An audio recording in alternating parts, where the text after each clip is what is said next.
আজকে আমাদের আলোচনার বিষয় হচ্ছে বাবর। বাবর থেকে 200টি প্রশ্ন ও তার উত্তর।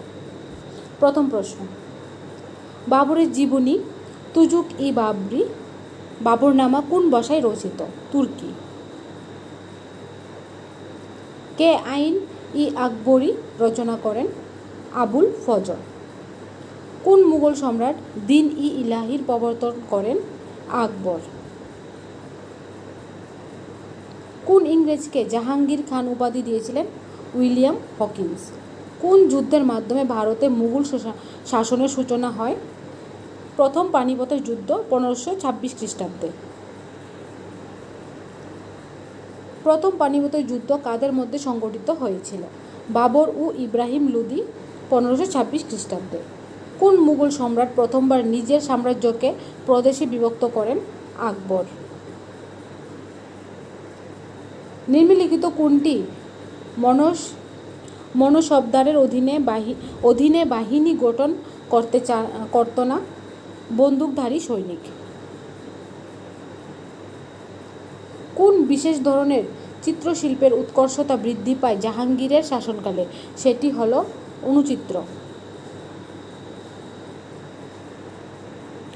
রাজকীয় প্রথা জারোখা দর্শন চালু করেন কোন মুঘল সম্রাট? আকবর।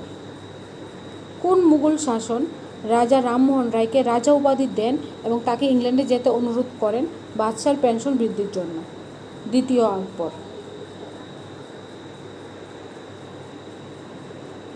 মুঘলদের সরকারি ভাষা কী ছিল? ফরাসি। কে বাবরকে ভারত আক্রমণের আমন্ত্রণ জানান? দৌলত খাঁ লোদি। কার আমলে প্রচলিত তামার মুদ্রা হল দাম? শেরশাহ। কোন মুঘল সম্রাট তার রাজধানী আগ্রা থেকে দিল্লিতে স্থানান্তরিত করেন? শাহজাহান।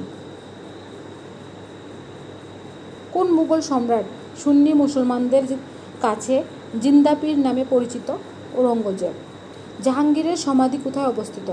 লাহোরে। কবে দ্বিতীয় পানিপথের যুদ্ধ হয়? 1556 খ্রিস্টাব্দে 5ই নভেম্বর।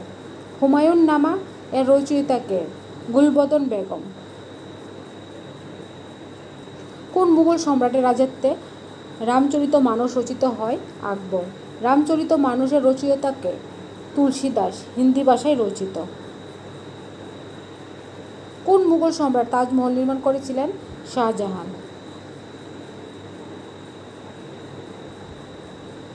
টুডরমল কোন বিভাগের মন্ত্রী ছিলেন? অর্থনীতি। আগ্রায় মতি মসজিদ কে নির্মাণ করেন? শাহজাহান।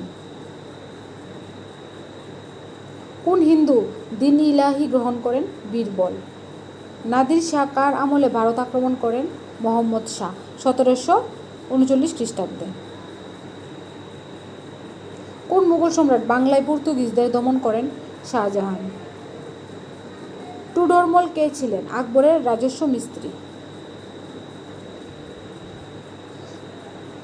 খানুয়ার যুদ্ধ কাদের মধ্যে সংঘটিত হয়? বাবর ও মেবারের রানা প্রতাপ সিং 1527 খ্রিস্টাব্দে। তুজুক-ই-বাবরি বা বাবরনামার রচয়িতা কে? বাবর। কার শাসনকালে ইস্ট ইন্ডিয়া কোম্পানি ভারতে প্রথম বাণিজ্য কুঠি নির্মাণ করেন? জাহাঙ্গীরের। কোন মুঘল সম্রাট হিন্দি ভাষায় বহু সঙ্গীত রচনা করেছিলেন? জাহাঙ্গীর। কোন মুঘল মন্ত্রী অর্থ প্রদানকারী সেনাধ্যক্ষও ছিলেন? মীর বখশি। কোন মুঘল বাদশাহ পাঠাগারের সিঁড়ি থেকে পড়ে মারা যান? নাসিরউদ্দিন মোহাম্মদ হুমায়ুন 1556 খ্রিস্টাব্দে। কোন মুঘল বাদশাহ পঞ্চম শিখ গুরু অর্জুনকে হত্যা করেন? জাহাঙ্গীর 1606। কোন মুঘল বাদশাহ পঞ্চম শিখ গুরু অর্জুনকে হত্যা করেন? জাহাঙ্গীর 1606 খ্রিস্টাব্দে। কে ভারত সুর রাজবংশের প্রতিষ্ঠা করেন? শেরশাহ ফরিদ খাঁ। কোন মুঘল বাদশাহ সতীদাহ প্রথা নিষিদ্ধ করেন যতক্ষণ না বিধবা নিজে ইচ্ছুক হন? আকবর। কোন মুঘল বাদশাহ দু আপসা সি আপসা চালু করেছিলেন? জাহাঙ্গীর। 1540 খ্রিস্টাব্দে কনৌজের যুদ্ধ কাদের মধ্যে সংঘটিত হয়েছিল? শেরশাহ ও হুমায়ুনের মধ্যে। কত খ্রিস্টাব্দে এবং কে হুগলি থেকে পর্তুগিজদের বিতাড়িত করেছিল?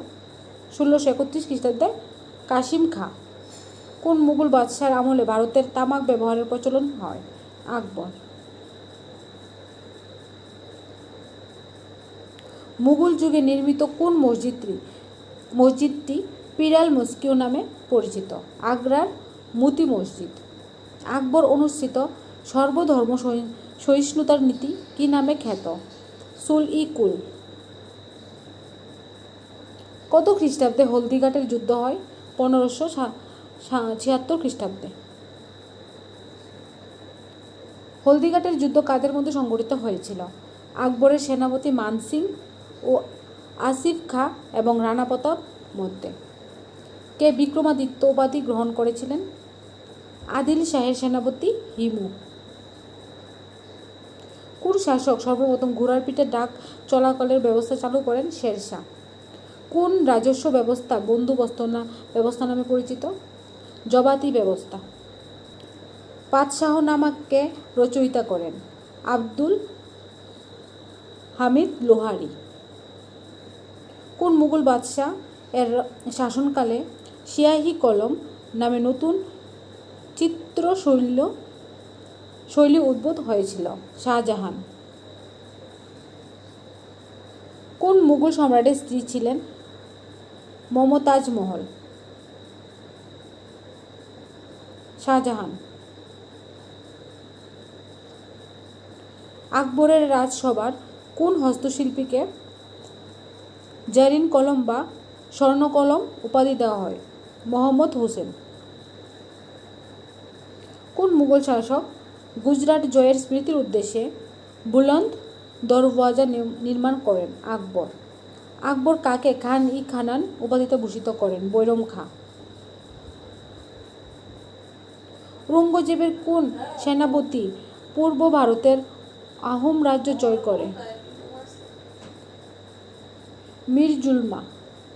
কোন রাজপুতেরা প্রথম স্বেচ্ছায় আকবরের বৈশ্যতা স্বীকার করেন? কচ্ছ।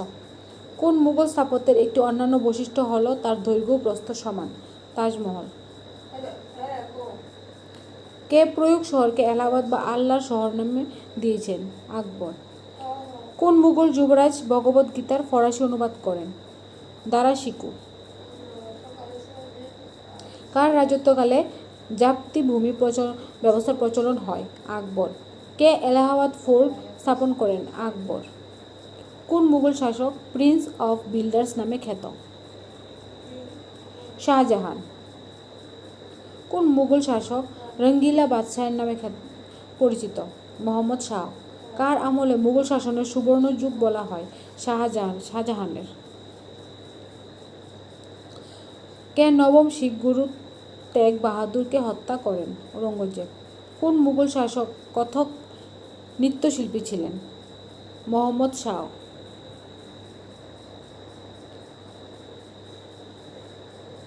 কোন মুঘল শাসকের কাছ থেকে east India company Bangla, Bihar, উড়িষ্যার দেওয়ানি 1765 খ্রিস্টাব্দে লাভ করে? দ্বিতীয় শাহ আলমের কাছ থেকে। জাহাঙ্গীরের আমলের দুই বিখ্যাত চিত্রকর হলেন উস্তাদ মনসুর ও বিশেন দাস। ইকবালনামার গ্রন্থের রচয়িতা কে? মুতাবিদ খাঁ। ভারতের শেষ মুঘল বাদশাহ কে ছিলেন? দ্বিতীয় বাহাদুর শাহ 1862 খ্রিস্টাব্দে। মুঘল সাম্রাজ্যের কোন সম্রাট সবথেকে বেশি দিন রাজত্ব করেছিলেন? আকবর। মুঘল সাম্রাজ্যের কোন সম্রাট সবচেয়ে কম দিন রাজত্ব করেছিলেন? বাবর। কোন সম্রাটের শাসনকালে মুঘল সাম্রাজ্যের স্বর্ণযুগ বলা হয়? শাহজাহান। মুঘল সাম্রাজ্যের সর্বাধিক বিস্তৃতি লাভ করে কোন সম্রাটের সময়কালে? ঔরঙ্গজেব। ভারতের মুঘল সাম্রাজ্যের ভিত্তি প্রতিষ্ঠা করেন বাবর। বাবরের পিতার নাম কি? উমর শেখ মির্জা। বাবরের পিতা হলেন তৈমুর লংয়ের বংশধর। বাবরের মাতা কুতলু নিগার খানুম হলেন চেঙ্গিস খাঁর বংশধর। বাবর 12 বছর বয়সে কোন প্রদেশের সুলতান হন? ফারগানা প্রদেশের। বাবর প্রথম ভারত আক্রমণ করেছিল কত সালে? 1518 সালে। বাবরের আত্মজীবনীমূলক গ্রন্থের নাম কি? তুজুক-ই-বাবরি। বাবরের আত্মজীবনী তুজুক-ই-বাবরি কোন ভাষায় রচিত? তুর্কি। প্রথম পানিপথের যুদ্ধ কত খ্রিস্টাব্দে হয়েছিল? 1526 খ্রিস্টাব্দে। প্রথম পানিপথের যুদ্ধ কাদের মধ্যে হয়েছিল? বাবর ও ইব্রাহিম লোদির মধ্যে। কোন যুদ্ধে জয়লাভের পর ভারতে মুঘল সাম্রাজ্যের সূচনা হয়? প্রথম পানিপথের যুদ্ধ। খানুয়ার যুদ্ধ কত সালে হয়েছিল? 1527 সালে। খানুয়ার যুদ্ধ কাদের মধ্যে হয়েছিল? বাবর ও রানা প্রতাপ সিংয়ের মধ্যে হয়েছিল। কোন যুদ্ধের ফলস্বরূপ বাবর গাজী উপাধি গ্রহণ করেন? খানুয়ার যুদ্ধ। চান্দেরির যুদ্ধ কত সালে হয়েছিল? 1528 সালে। চান্দেরির যুদ্ধে বাবরের প্রতিপক্ষ কে ছিল? মেদিনী রায়। গড়গড়ের যুদ্ধ কত সালে হয়েছিল? 1529 সালে। গড়গড়ের যুদ্ধে বাবরের প্রতিপক্ষ কে ছিলেন? মাহমুদ লোদি। কোন মুঘল সম্রাট যুদ্ধক্ষেত্রে প্রথম কামান ব্যবহার করেন? বাবর। বাবর যুদ্ধক্ষেত্রে কোন পদ্ধতি অনুসরণ করেছিলেন? রুমি পদ্ধতি। ভারতবর্ষে ফরাসিদের একটি বাণিজ্য কেন্দ্রের নাম বলো। ভারতবর্ষে ফরাসিদের একটি বাণিজ্য কেন্দ্রের নাম হলো পন্ডিচেরি। কোন কোন বিদেশি পর্যটকদের বিবরণ থেকে মুঘল যুগের ব্যবসা বাণিজ্য সম্পর্কে জানা যায়? বার্নিয়ার। মুঘল যুগের ব্যবসা বাণিজ্য সম্পর্কে জানা যায়। মুঘল যুগে পশ্চিম ভারতের একটি শিল্প বন্দরের নাম কি? মুঘল যুগে পশ্চিম ভারতের একটি শিল্প বন্দর হলো সুরাট। মুঘল যুগে কোন পণ্য ভারতবর্ষ থেকে বিদেশে রপ্তানি হতো? মুঘল যুগে প্রধানত সুতি বস্ত্র ভারতবর্ষ থেকে বিদেশে রপ্তানি হতো। ভাস্কো দা গামা কোন বছর কালিকট বন্দরে এসে পৌঁছেছিলেন? 1498 খ্রিস্টাব্দে ভাস্কো দা গামা কালিকট বন্দরে এসে পৌঁছান। 1500 খ্রিস্টাব্দে কোন পর্তুগিজ নাবিক ভারতে আসেন? 1500 খ্রিস্টাব্দে পর্তুগিজ নাবিক ক্যাব্রাল ভারতে আসেন।